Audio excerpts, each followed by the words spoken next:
Really actually want to watch any more of the article, but I was watching this interview by, I guess it's like a Rita Rose and somebody Von Dutch. And the girl, whatever Von Dutch, is like, oh man, it's so difficult to, like, I guess, racialize some conversations. But all right, let's just start there. So she's like a white girl, but she has like braids and like a black boyfriend. And I guess her entire purpose of being on the internet is to talk about all these issues in the black community. Like, she was talking about like black single motherhood. That is actually a really big issue. So some of the issues, like, that's these things become really difficult, right? When you talk about people from other cultures entering, when you talk about, man, like, interracial relationships can be difficult just because there's like these culture, like, it's culture meshing, right? Where, probably a lot of people in the black community and even in the white community, because I've had a lot of conversations about this, where like black men, and it's not every black man, but some black men believe they're on the come up when they get these, I'm not trying to be rude, but when they get these like white trash white girls, and then they're like, ooh, and then they start having all these conversations about black women. And so the black men and the white women, and now she's talking about her Latina best friend, and they're all having conversations about black women. The problem is there are no black women in this conversation. So the conversation is biased, right? That's just how it is. And then also there aren't even any white men in the conversation. So it's actually unrealistic, because especially in terms of relationships and just the way that relationships kind of work in America and really everywhere, like especially in the developed world, right? Like, all of the power and money lies within white men. I think you'd have to start that conversation with asking that white woman why she's not in a healthy relationship with a white man, excuse me. And then, especially like, how do you say, like, when all of the power and access and resources are in the white community, like, what is it about her black boyfriend that makes him so much more attractive, more whatever, than like all of the other white males that supposedly are like available to her?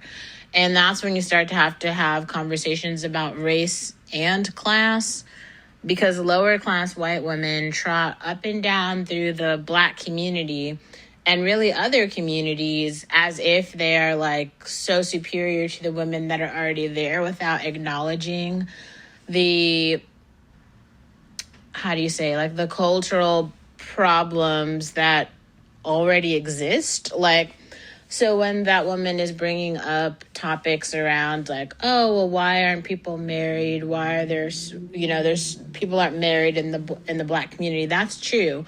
That's a real problem that black men and black women should fix if they so choose. I mean, another thing, and I've talked about this before, like, I actually don't really see any repair happening. I don't see the possibility for repair between black men and black women. Personally, I'm not saying it. I think that the community should just separate.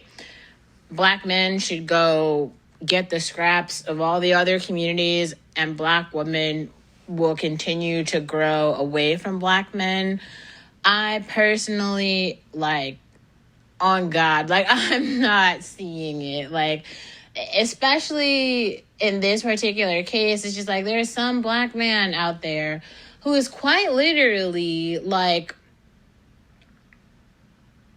almost like building a community to start derogatory conversations about black women, as opposed to like the black community, because it abstracts a lot. Like, the leaders of the community are supposed to be black men, but as you see, they're leading no one. They're supporting no one. Like, the community is in shit. So if they're supposed to be leaders, well, the community is failing nationally. And so if you only look at like the accomplishments of black men, they would be like net zero. So there's just nothing there to look at. Pretty much all of the accomplishments in the black community come from black women. So it's very strange to have a black male who's like supporting more derogatory statements around black families, especially when she has aspirations to build a biracial family. It's just all of it collectively is so fucking exhausting.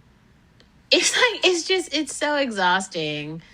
And it just like cements, these ideas I have about myself in society and things that, I like and things that I do not like, and ways that I would like to exist and ways that I would not like to exist, and how toxic really it is being a black woman in this country. It's so exhausting. It's so exhausting. It's like every day. And like, I'm not even upset at this white woman for liking hip hop or having a black boyfriend. Like, none of that upsets me. To me, that's totally fine. I just think it's just very strange for someone who's not a part of the community to just don't come in and shit on black women. That's the part that I just have a problem all around with that collectively.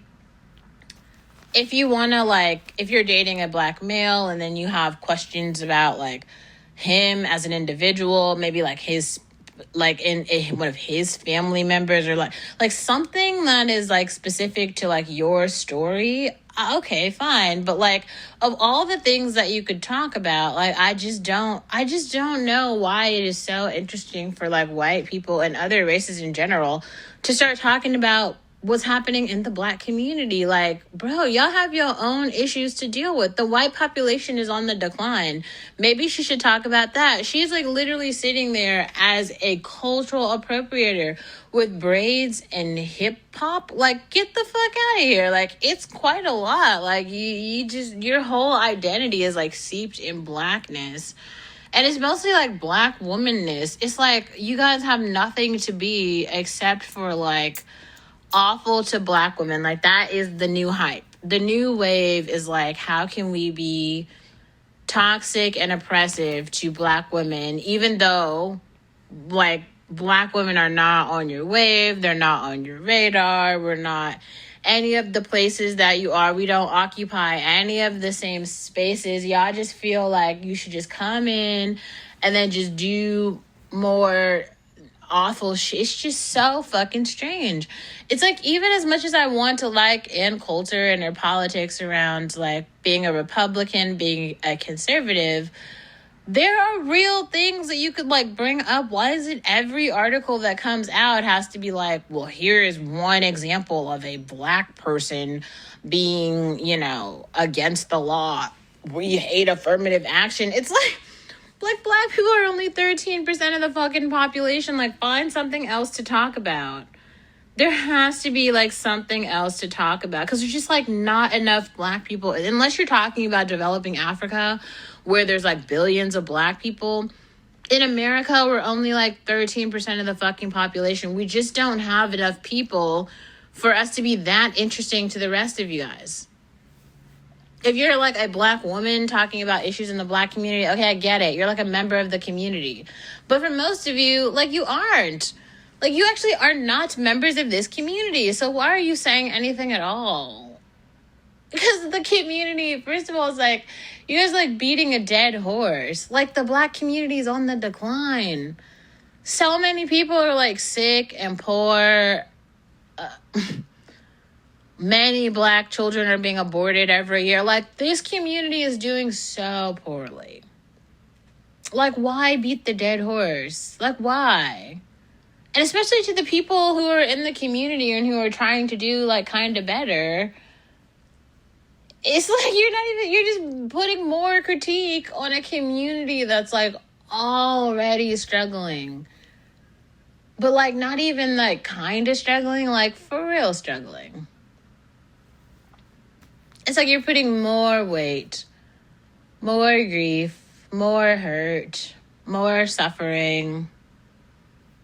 Like, why would you do that? How could that possibly, like, help you?